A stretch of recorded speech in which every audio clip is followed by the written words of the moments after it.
All right. Well, it looks like we've reached the magic number in time.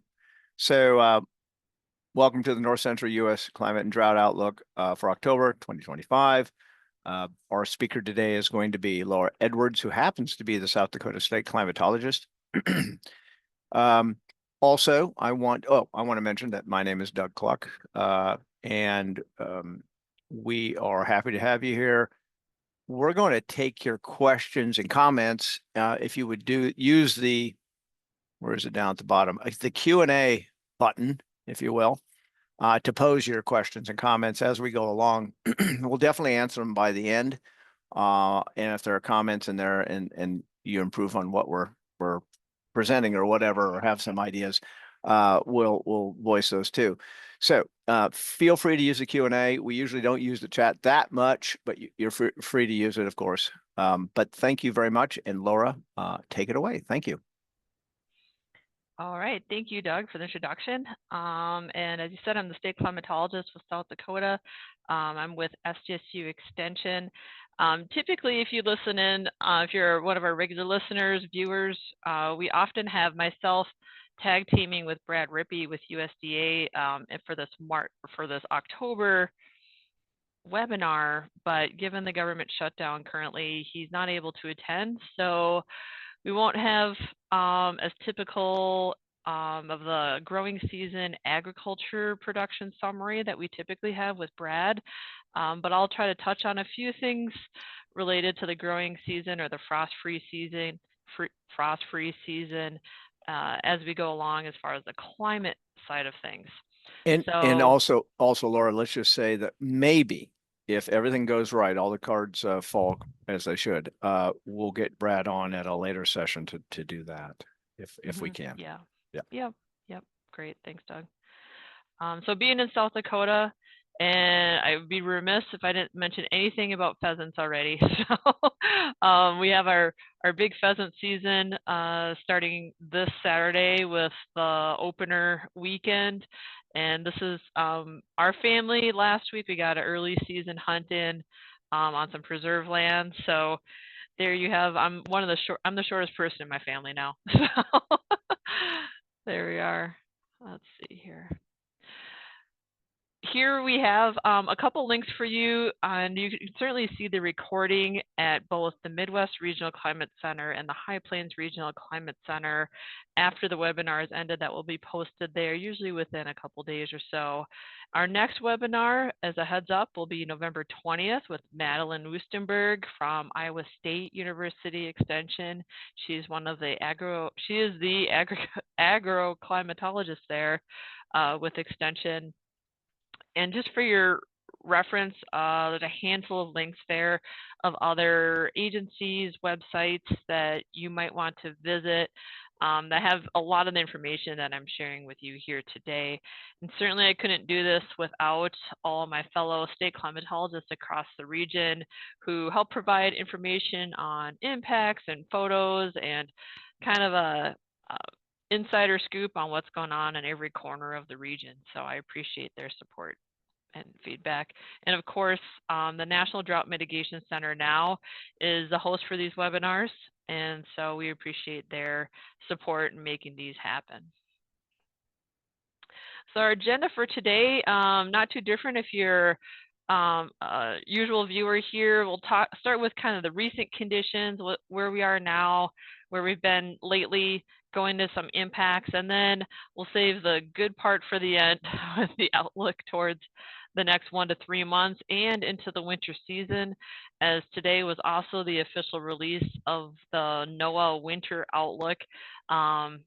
Given the government shutdown right now, they did not do a news release today, but the information is out there, so I will share that as well at the end of the webinar. So starting with the last full month of September, unfortunately with our favorite tool, the NOAA Climate at a Glance, did not get a chance to update here in October, so I used the data from the Iowa Environmental Mesonet, or IEM website, and that link is at the bottom if you have not explored those tools. This was the app or the tool number 24, and they have quite an extensive group of really cool tools out there. But this is looking at just the rankings for September overall, with temperature 1 being the warmest on record out of 133 years. You can see the scale on the right side. So certainly a strong leaning towards warm, with Montana, several climate regions in the Montana coming in the top 10. Similar in northern North Dakota as well. We're closer towards near normal for September temperature when you get down to the southern part in Kansas, Kentucky, southern Indiana. And I'll touch on the growing season. So for growing season, in this case, I use the month of April through September. Typically, when we're looking at climate information, we're looking at the frost-free season in particular. But in this case, I'm just looking at April through September to try to capture the growing season of the region more generally speaking. Similar rankings for temperature, with the warmer areas in the redder, orange, darker orange colors, and cooler areas in the blue, and somewhere in the middle is in the white. So you can kind of see there's a general leaning towards warmer conditions across the region. Certainly, we've had warm and cool periods throughout the season, nothing really consistent necessarily anywhere.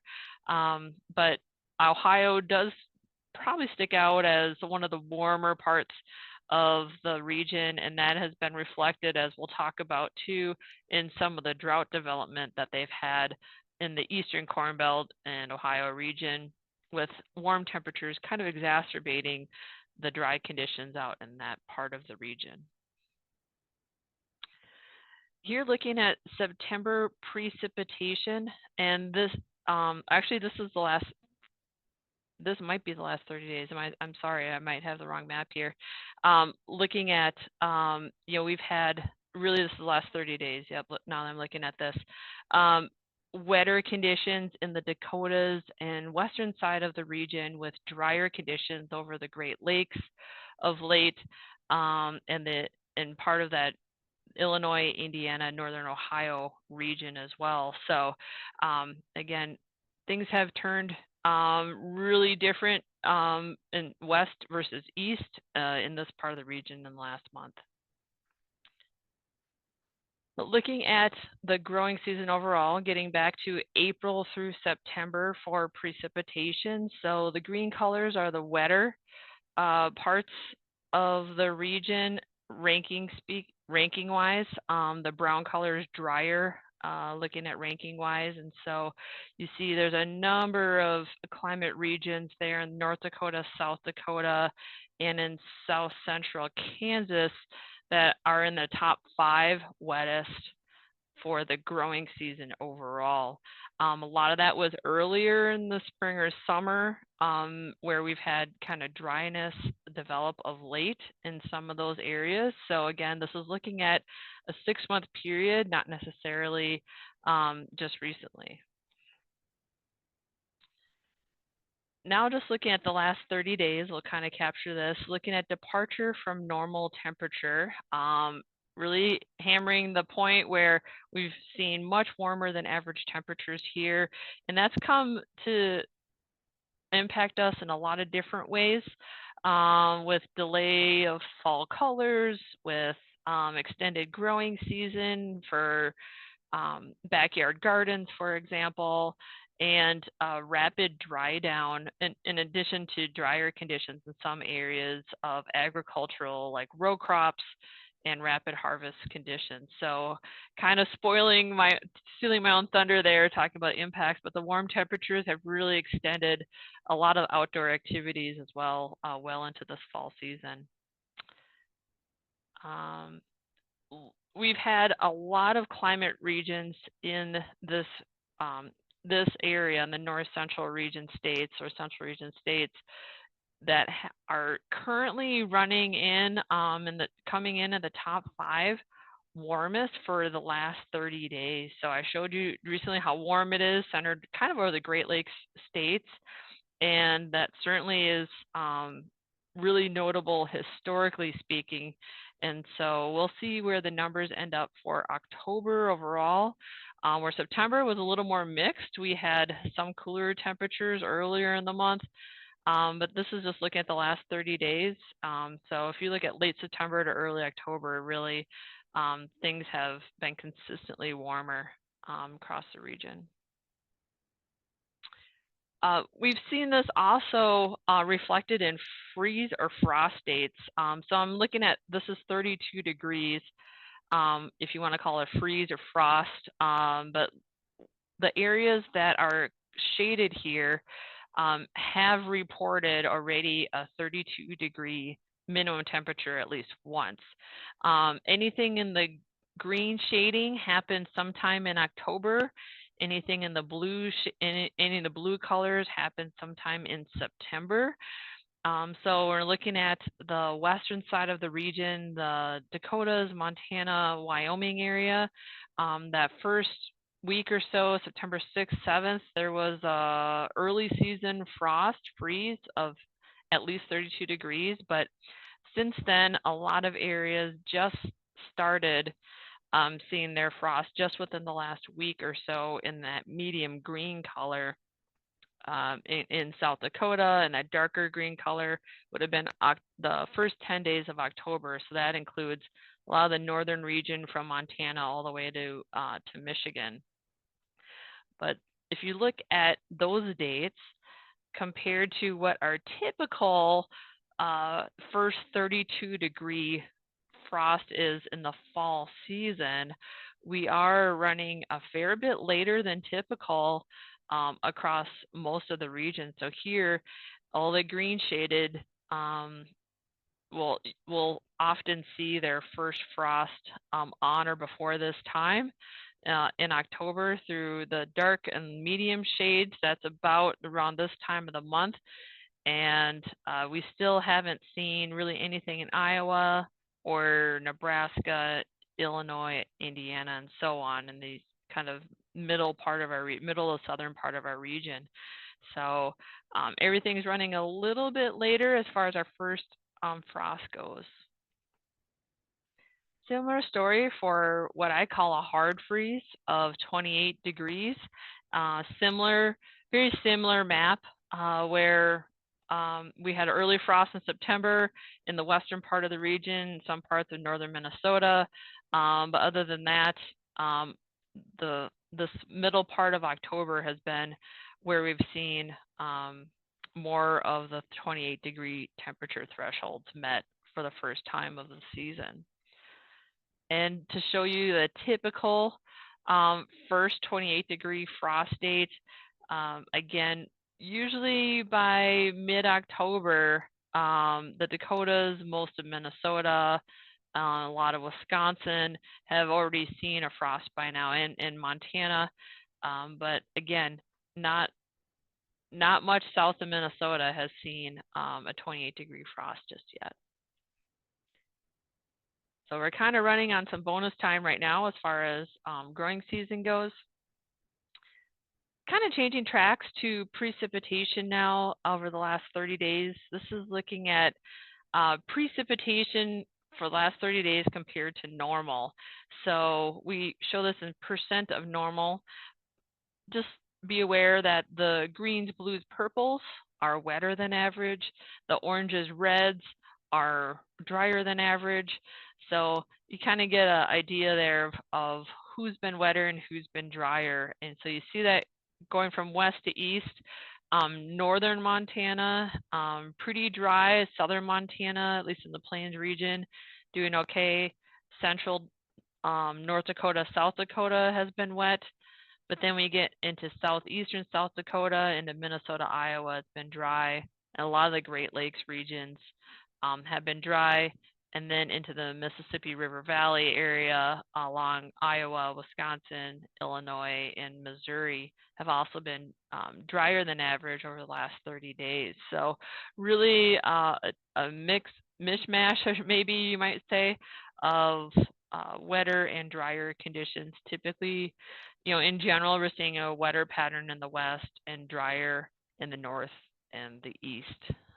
with the exception of that one little stretch of the Ohio River that just in last week got some really good rains right along northern Kentucky, right along the border there.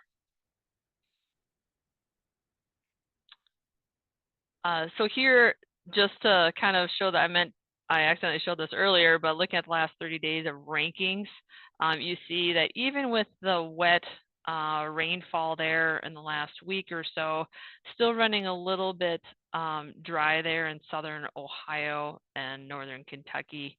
But yeah, things are really looking different. Soil moisture. Now, kind of seeing where precipitation has been held into our soils and reflecting that wetter area in the Dakotas sticks out very clearly. And part of that central, the western Kansas area also showing up as the wetter spots of the region, but a lot of dryness around kind of around the perimeter, you might say, and over that Great Lakes area that we've emphasized, which has contributed to, and Ohio River Basin for sure, contributed to some of those low flows, very low flows that we're seeing on the Mississippi River in particular, flowing through that part of the region. So we're carrying a little bit of drought now. Looking at how much that has changed just over the last 2 weeks since the end of September, things have dried down considerably over much of our region, with the exception of some of the higher elevation mountains in the far west watersheds out there, but generally drying down throughout much of the region, which again has contributed to rapid dry down of crops in the field, where some of the parts of the western side of this region are really concerned about 6 weeks ago that harvest was going to be kind of a mess with very wet conditions coming out of the summer. But the fall has been beneficial in that way, at least, to get harvest progress going pretty rapidly. So kind of pulling all those pieces together, temperature and precipitation, soil moisture, looking at the U.S. Drought Monitor as of this morning's update across our region here, overall about 30% of the region is in some level of drought. That would be the D1 moderate drought or worse.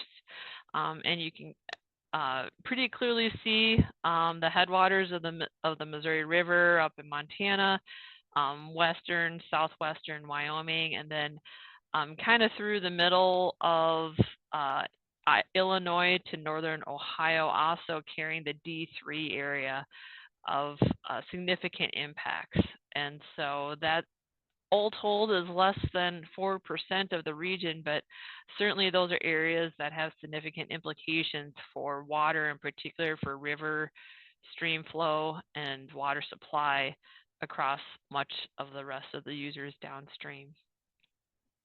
If we want to compare that 30% of drought as of this week to where we were a year ago, where we had nearly 60% or double the amount of drought across this central region. And still Ohio has been challenged with drought since that time, but some areas have changed as far as, looking on the west side, that border of the Dakotas and Montana and South Dakota and Wyoming, but we still have carried a multi-year drought in the northern Rockies portion of Montana throughout this time. So we've seen some improvements in some areas and some worsening in some others, or holding on to drought in some others, I should say. So getting back to just the map of this week and where we have changed since the last webinar about 4 weeks ago or about a month ago, the yellow and orange areas have degraded or gotten worse as far as their drought classification on the U.S. Drought Monitor. And you can see the legend on the bottom right there, where the yellow is 1 class degradation, that light orange is 2 class or 2 category degradation, and the green showing just the inverse from 1, 2, or 3 class improvements in some of those areas. That includes that northern Kentucky along the Ohio River side, and a couple areas in Colorado, Wyoming as well, with 2 to 3 class improvements in their drought conditions in the last month. And that highlighted area down in southwest Colorado, for sure we'll talk about in a couple minutes here, with the extreme flooding that they had just recently over the weekend in the San Juan River. If we look back to the growing season over the last 6 months or so, that's where this map comes in, how much the drought monitor has changed in the last 6 months. I already went back 1 year just to give you a snapshot where we were a year ago. But looking back at 6 months to the start of the growing season, we've improved greatly, removed drought in a lot of that area through the Dakotas and Nebraska and eastern Wyoming. But we've gotten worse in the last 6 months, from Missouri to Ohio up into Michigan, and again on the far western side in the Mountain West. So the area in the middle has been a little bit beneficial with rainfall. But with that, rain has brought some concerns, some issues with some crop diseases with that with the wetter weather. And a lot of southerly flow. We've had a lot of humidity, and I think that was addressed in last month's webinar, with very high humidity over the summer with southerly flow that also brought in some diseases from the south as well. So all those put together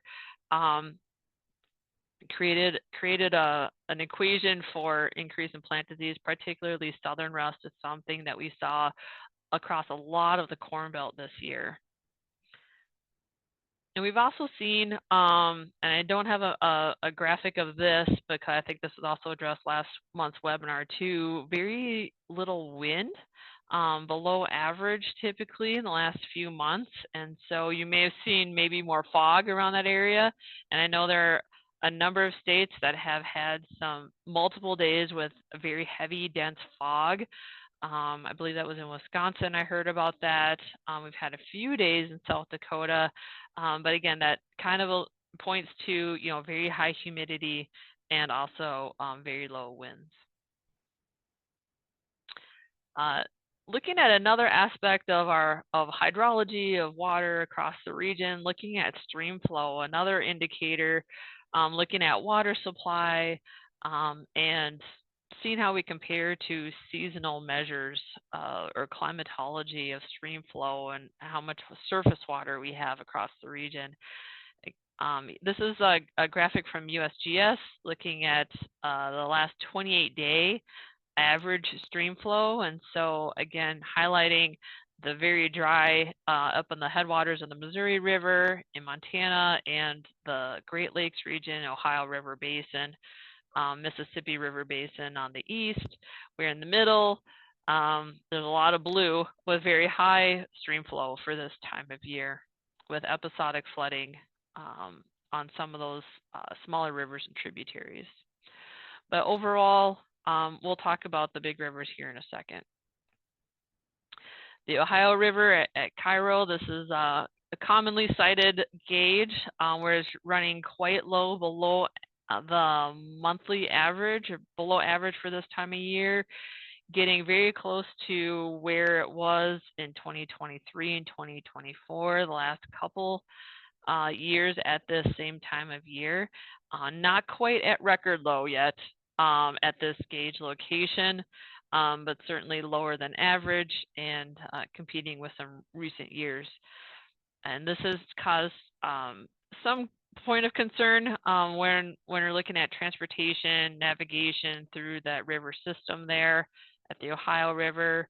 Similar at the Mississippi River at New Madrid, another location that is running quite low, again, not quite record low, but certainly lower than average and something close to where 2024 was at this same time of year, so about a year ago. I know the water agencies, water managers in that part of the system are collaborating closely to try to mitigate any of the negative impacts that may happen due to these very low river flows in the Mississippi and Ohio rivers. and trying to ensure that there's some navigable water through the main channel in the Mississippi. So it's not unusual, though, as you saw that climatology. I should maybe go back where you see those yellow boxes. That is kind of the typical range of stream flow at this gauge for each time of year. And so it's typical to see a lower flow in October. That's not unusual, but we are below average even for this time of year. So certainly it's gonna kind of stay that way, though, until we see a change in the weather pattern, bringing more rainfall to that region, to the watershed. But again, people are paying close attention, trying to make sure that the impacts are as minimal as possible for some of the major industries that use the river.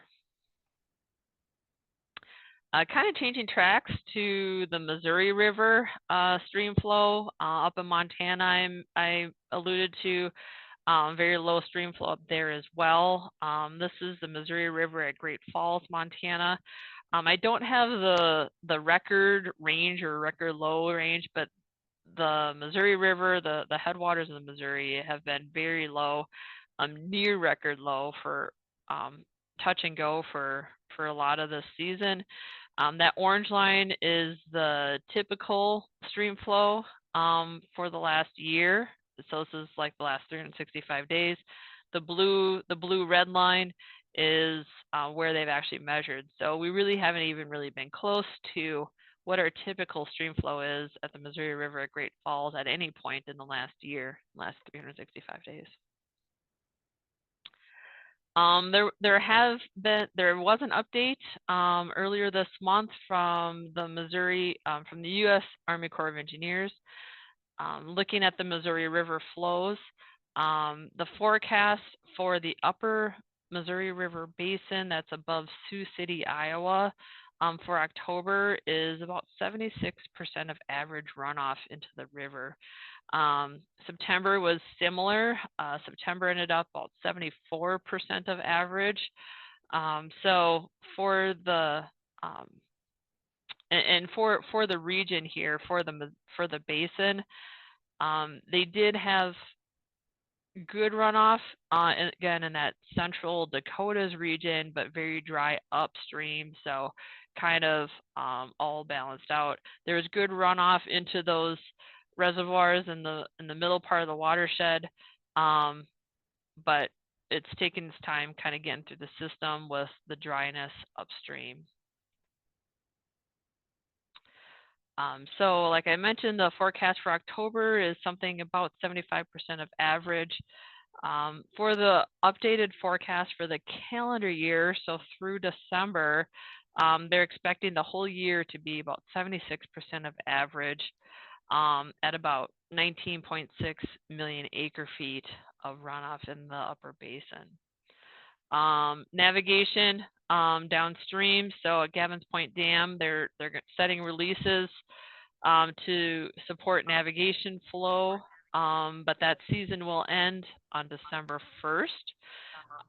So that's something to keep in mind there. And they do have their series of fall public meetings set for the end of October into early November. They do have one meeting that's a virtual option. They do have some locations where you can see them in person as well. And that link at the bottom has more details, both of the runoff forecast and those fall meetings if you're interested in the details. So one of the highlights, getting away from drought, but talking on excess water, is looking at the flooding just over the last weekend in the San Juan River Basin in southwestern Colorado. Really unusual, exceptional event. This is a precipitation map combining multiple data sources here. And you can see some rainfall totals there exceeding 7 inches, six plus, I should say, at multiple locations in the orange and yellow colors on the map there. So really quite significant for that part of the country to have that kind of rainfall for the month to date. And this is for the October so far, but that really is, a lot of that was last weekend. I didn't have permission to share really any pictures or videos, so I just have some data to share with you, courtesy of the Colorado Climate Center. If you go to their blog, they have a great little write-up on the extreme statistics of the rainfall data that they saw over a 2-day period. These are looking at 2 of the higher elevation, what they call SNOWTEL sensors. Some of their sensors that they use really trying to track snowpack, but they're capturing rainfall too. And given the data back to the 70s or 80s, to see rainfall or liquid totals in the 5 to 6 inch range is really exceptional, ranking 1 or 2 historically speaking. That is a big portion of their annual precipitation in that part of the country. And so if you want to see pictures, and I know there's several media sources that have several pictures and videos of that Pagosa Springs area with flooding coming right through town. Looking to the other side of the region with the Great Lakes, I mentioned how dry it's been out there and how we've had very warm temperatures over the last 30 days, air temperatures, but we've also had very warm water temperatures in the Great Lakes region. And this is a graphic that has been shared around over the last few days as well, looking at near record warmth in portions of the Great Lakes region. Looking at 3 to over 5 degrees above average for water temperatures in the Great Lakes. One of the concerns here is if or when we get a extreme cold front pass through with more wintertime like temperatures, that the potential for lake effect snow is pretty high because we have these very warm waters out there right now. So something to think about as we get closer and closer towards our typical winter weather season with these very warm water temperatures that will take a little while to cool down. So some other impacts that we've heard about across the region here over the last month or so, certainly the low stream flow I've talked about both in the Mississippi and Missouri River basins, causing a concern for navigation, transporting of goods, and also water supply. But we've had some favorable weather for some outdoor recreation, for visiting corn mazes, pumpkin patches, football games, those kinds of things. Looking at some of the fall activities of hunting, deer and pheasant populations seem to be pretty good across much of the region. We have had, as I said, an extended growing season for backyard gardens, and this is consistent with a late frost in particular. This is consistent with our long-term trend towards later frost in the fall for most or all of our regions. So we're just adding another data point to that story with these later fall frost dates in the central region. And then another story in some parts of the region as well with the I cannot say this right, remontant bloom, which is kind of a secondary bloom in the fall if you have some of the right weather conditions. And we see this in lilacs a lot. This picture is actually from southern South Dakota last week on October 12th.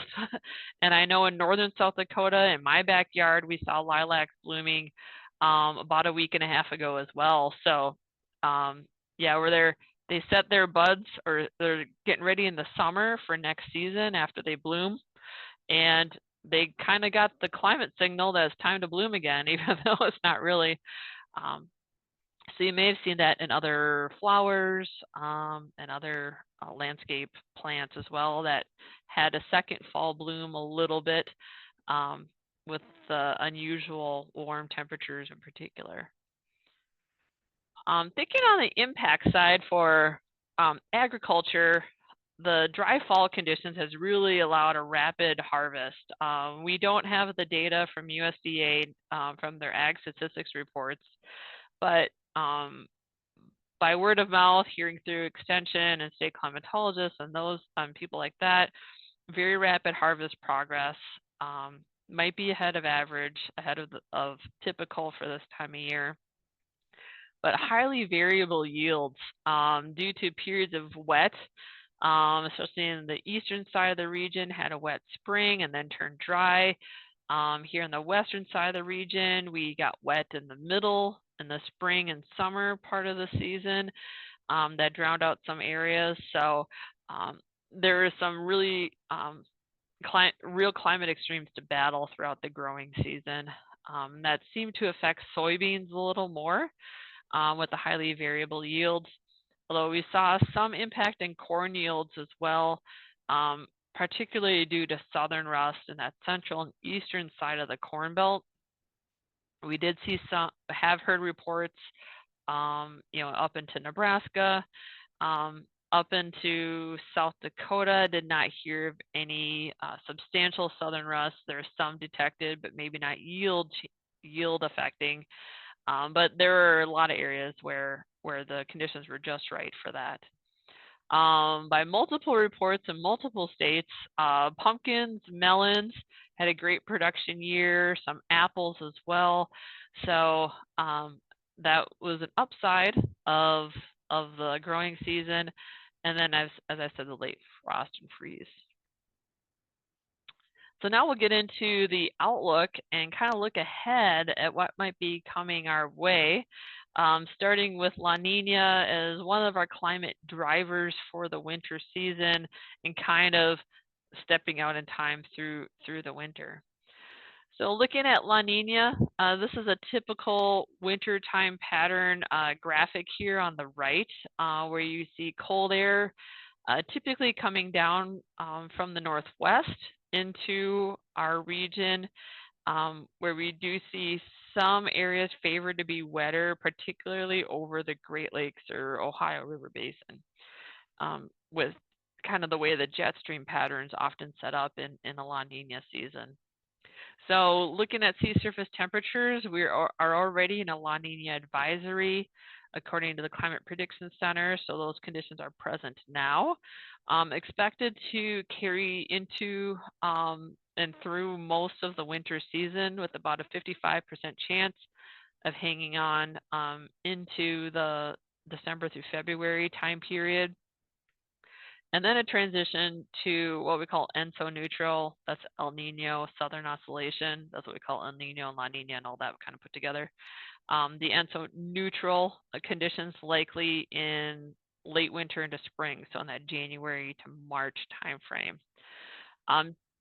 Right now, it's looking like it'll be a weak event. So historical impacts may be less reliable as indicators for what this future season, this winter season might be, but it's not to say no influence at all. And you'll see a flavor of this La Nina pattern play out in the outlooks that I'll share with you through the winter. So starting with the next 7 days, this is as of this morning, one forecast of 7-day total precipitation. So certainly a wetter region setting up right over the Great Lakes, almost like right over the lakes. They're a little drier to the western side of the region. So really looking like the upper Mississippi Basin, part of the Ohio River Basin, will see more precipitation, at least in the next 7 days. As we step out from there, looking at 8 to 14 days out, and these maps are updated every day at about 3 o'clock Central. On the weekend, they are generated without forecaster input, just computer input. But during the week, Monday through Friday, there is a forecaster that does issue these. And you can see to end the month of October on the left, favoring warmer than average temperatures right over our region with the highest probabilities, which I think could translate maybe to the highest confidence as well, with warmer than average end of the month here in October. On the side of precipitation on the right, slightly favoring drier conditions in the north central states. Not high probability there, but looks like generally leaning potentially on the dry side for that last week of October, at least through the 29th. And now the outlook that just came out this morning, starting with the month of November, so just the month ahead here, you see warmer temperatures favored in the southern part of the region, kind of cutting across Wyoming, Colorado, Nebraska, Kansas, Missouri, across the southern part of our region, southwest. The remainder of the region, equal chances of warmer, cooler, or near average for temperature, I should say, for the month of November. Looking at, there could be some potential for some colder temperatures coming across the northern states, mid to later part of November. So that's kind of throwing in a little wrench in the mix of what would typically maybe be seen as a warmer month overall. Looking at precipitation on the right, generally favoring wetter than average conditions across the northern part of our region, with the highest probabilities over Montana, North Dakota, and northwest Minnesota. As we start our winter season, typically in November, that could come as snow if we're cold enough. So could see some more chances of precipitation, though, is what we're looking like in November. Looking at November through January, so the next 3 months overall, so not pinning it on any particular month particularly, but looking at the left side again, equal chances of warmer, cooler, or near average for temperature for November through January overall. And you see more of the southern part of our region, including the eastern Corn Belt, now slightly favored to be warmer than average for that early winter period. And carrying on from November, that area favored to be wetter in the northern part of our region. Highest probabilities moving more towards the northwest, but still slightly favoring anyway, wetter conditions across the north and into the Great Lakes region. And I'm going to jump ahead to look at the 8 to 14 day hazard just to see how we might be starting the winter here, where I hear a lot of questions. When is the first snow coming? And looks like there is a slight risk of heavy snow in the higher elevations of our region out west in the Rockies. So that could be coming here in the times between the 25th and 29th of October. So we could start seeing some snow, some more snow, I should say, by the end of October before we even get to November. So jumping ahead, so December through February, this is what we characterize as our meteorological winter, and where we start to see those impacts of La Niña typically spin up a little more in that mid to late winter season. And so you see a strong flavor of that here in the Outlook release this morning, with below average temperatures favored in the northern part of the region, equal chances of warmer, cooler, or near average throughout kind of the middle of the southern part of our region for December through February overall. As far as precipitation goes, you see higher probabilities of wetter conditions in Montana, neighboring Idaho, Wyoming, and a little increased probability as well, or increased chances in the Great Lakes, Ohio River Basin. Again, very similar to a kind of a typical La Niña pattern if we take an average of La Niña winters. A lot of times there's a lag in the impact, so we already see the sea surface temperatures in La Niña range right now, cooler than average, but it takes a little while for that to kind of play its way out downstream up into our part of the world. So there's a little delayed impact here, but this is quite consistent with what we've seen historically. And then to jump ahead to January through March, this is the time period where we see La Niña kind of start to fade. And that's what the forecast was, at least as of last month. But you still see that hint towards colder temperatures across the north and wetter conditions across the Rockies, Northern Plains, and then into the Great Lakes and Ohio River Basin again. So hopefully that wetter pattern will pick up and improve those stream flows in the Ohio River, Mississippi River before too long.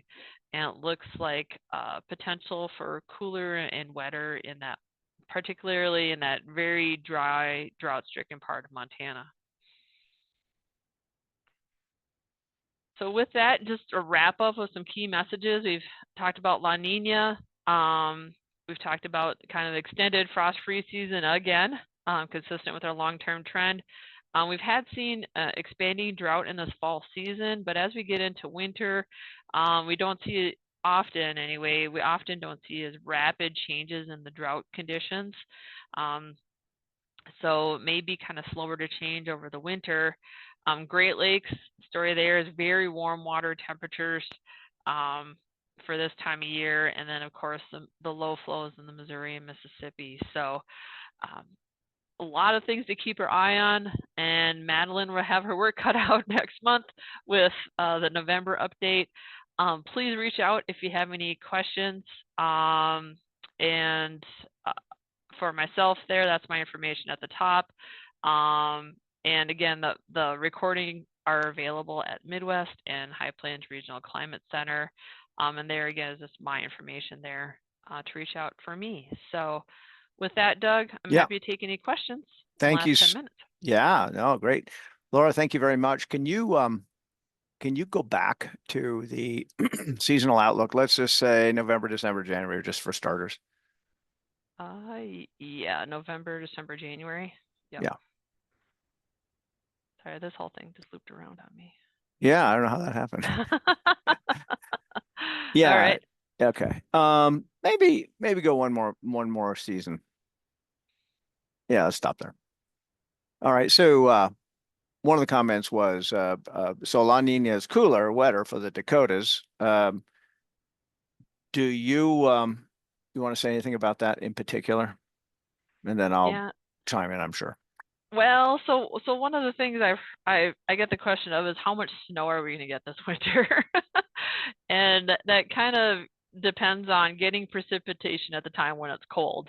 And so this could point to potential for more snow this year, but yeah, in the Dakotas though, we've had a couple very mild winters, a few mild winters in a row. So I kind of joke that even if we get something near normal, it might seem like a lot, but it's been pretty quiet the last few winters, so potential to see a little more snow. Yeah, I don't know what else, Doug, you wanted to add to that. I wanted to add, well, first of all, regarding snow, so the fact that we're having a weak La Nina doesn't mean the weather is going to be weak. That don't equate those things. As a matter of fact, there's a little bit of leaning towards more a few more Arctic outbreaks and that kind of thing during a weak La Nina rather than a strong La Nina, believe it or not. So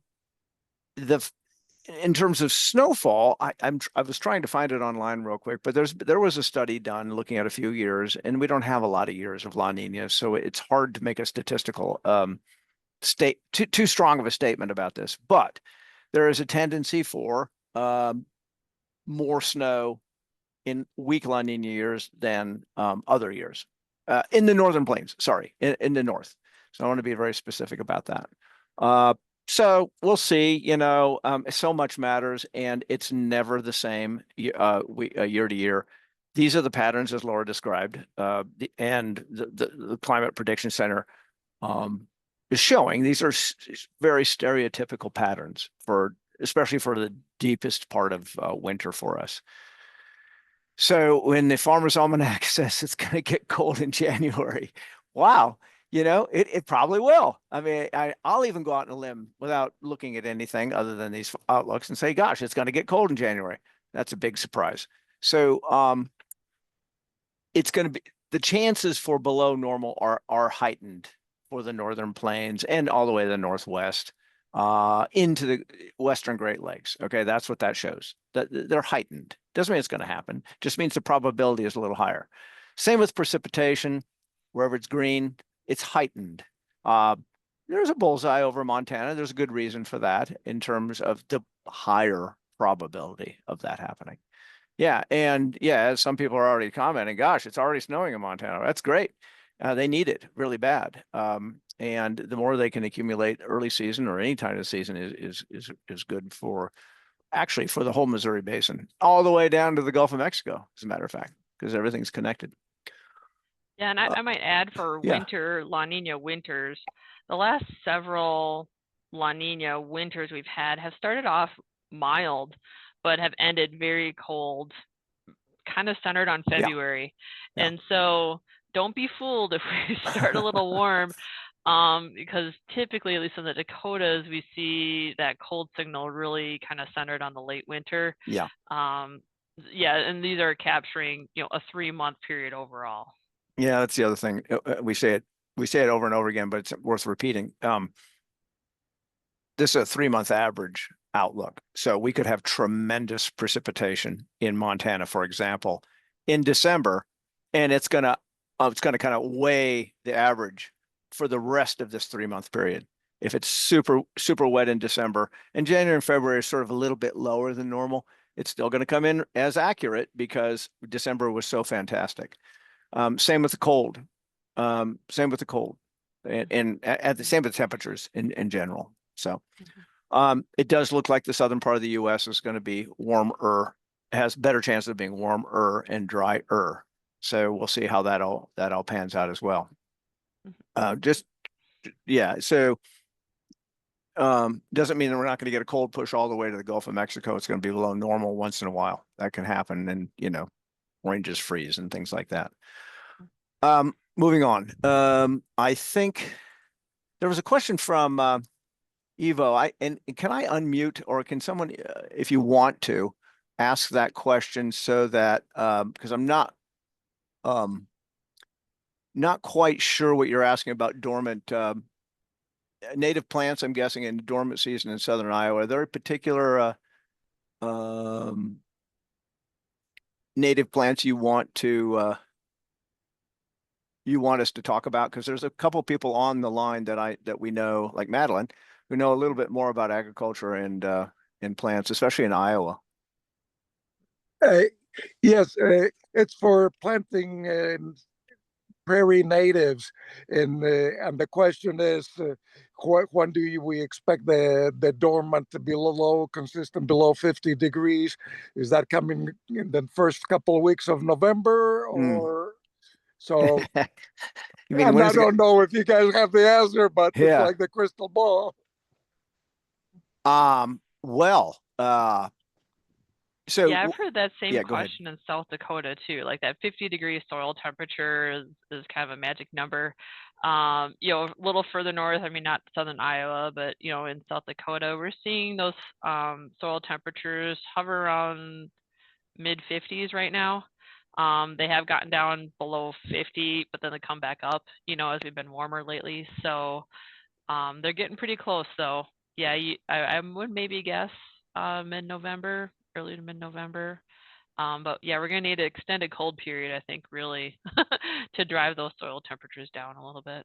So if you've all been watching your local weather, they're all saying, "Oh, there's a big cold front coming through over the next couple of days, especially down here." And I'm in Kansas City, but maybe you've already experienced it up in Laura, up in South Dakota. But temperatures are going to start feeling a lot more like fall than being the warmest September 15th through October 15th of all time, at least in the last 33 years. So, so change is on its way, and it should be. We should have done this maybe 2 or 3 weeks ago, but nonetheless, it'll be cooler. Soil temperatures do take a little longer to react because of insulation and all that stuff. Yeah, when Um, I talk with yeah. my soil health friends in extension here, we look at kind of a 3 or 4 day average. So when those average air temperatures are around 50, that's a good indicator of where soil temperatures are headed, because they kind of respond to that daily average temperature a little more. Same with Hmm. water, like lake temperature, at least for those Hmm. small lakes around here. So, Matt, yeah. yep. And I got Madeline also. She's Oh, she's the cool. person going to speak next week, or next Next month. month, Yep. and from Iowa. Do you want to say anything extra, Madeline? Yeah, I can. Yeah. So if we look at tools from the Iowa Environmental Mesonet, which I'm happy to share, feel free to reach out and I can share links. We do have a soil forecast tool, excuse me, soil temperature forecast tool that utilizes the GFS. And that goes out for a couple weeks, which again gets a little dicey out past about 7 days, but we are really fluctuating still a lot in that 4-inch soil temperature range across the state. And, you know, naturally the southern part of the state is going to stay a bit warmer. So if we look at forecasts for the next few days, we're getting southern Iowa high 60s, even into the 70s for that 4-inch soil depth. But again, then it cools off. So we're going to see kind of these 10, 15 degree fluctuations until things start to stabilize a little bit more and we get out of fall and more into winter. Yeah, as the sun angle goes down, there's just less, it's less radiation, less heating potential. So eventually it's going to get cold. And Ivo, if you, or it's Ivo or Ivo, if you want to write to me, feel free, and I'll hook you up with Madeline if you want more specific information. Okay. Yeah, and I can reach her. The dilemma is I just don't want to get a 12-inch snowpack and then us prevent us to do that. So that's why any insights are welcome. Thank you. You bet. The next question is, and thank you both, has NOAA data gathering and forecasting been affected by the federal government shutdown?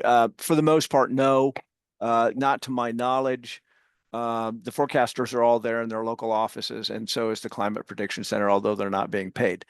Having been in NOAA, those folks, I know that those folks are considered essential and or are working. We do not have the USDA Office of the Chief Economist reports, yes, because of the shutdown. Fingers crossed that they'll be out by November 20th.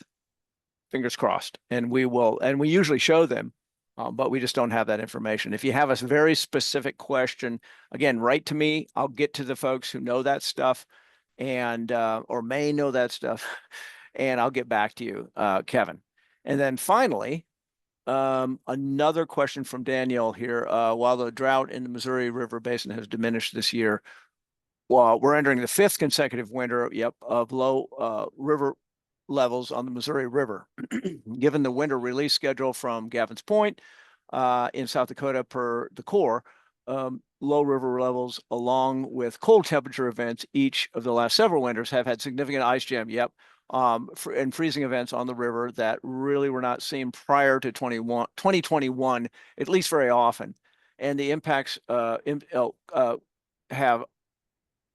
there are several severe critical industries like power production and water intakes. Based on your forecast you've shared, would we expect more of the same challenges this year? And I'd say yes. I think it's just an easy yes.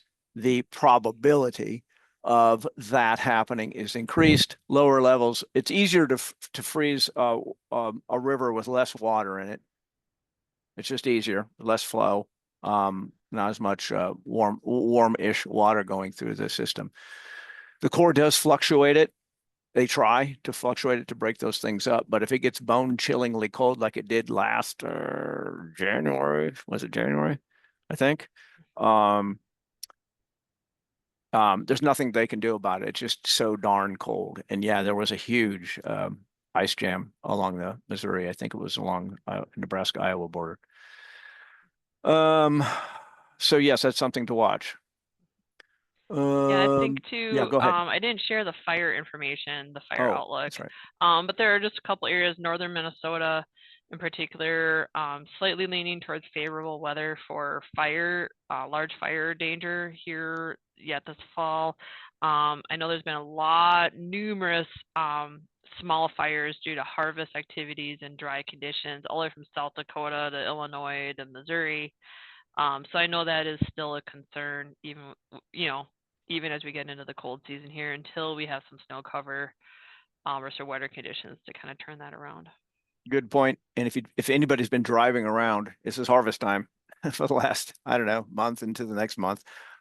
You've been through a dust storm, a localized dust storm, and that's the stuff that catches on fire occasionally. And then if you have wind, that's where the problem really comes in because it can go fast.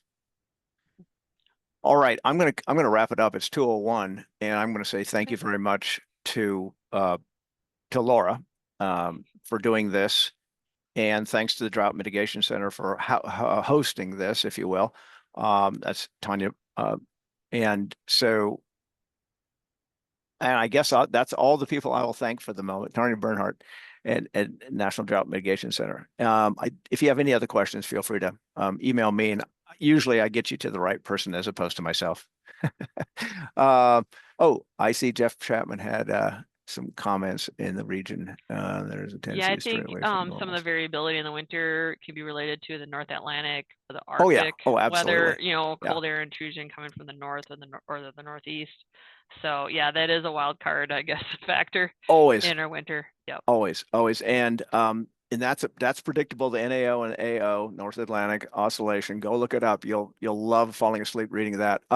North Atlantic Oscillation and Arctic Oscillation are predictable out to about 2 weeks, not much longer than that.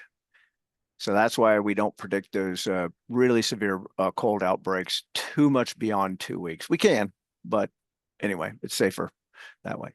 Thank you all, and take care of yourselves. Thank you very much for coming. We'll see you next month.